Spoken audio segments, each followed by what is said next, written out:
İlqar, başın xarab olmasın. Turaldan əvvəl qabağında mən olaram. Bəlkə qızım məndən xoş gələcək.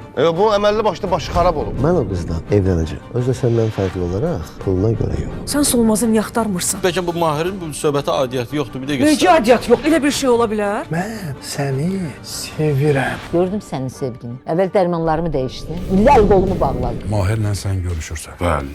Mənə onun evinin ünvanı lazımdır. Köməkliyə eləyə bilər. Nə olur belə? Sonra sağ ol deyərsən. Harda da?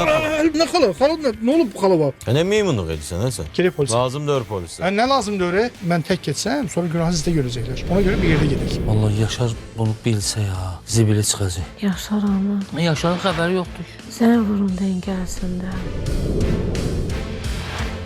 Solmaz. Ne edirsən həyat? Mən gəlmişəm yanlarında olmağa. Gəl cəhənnəm ol görüm emin. Ay sən buraxma onu. Gəl gedə əsəblərini oynama məni. Tural.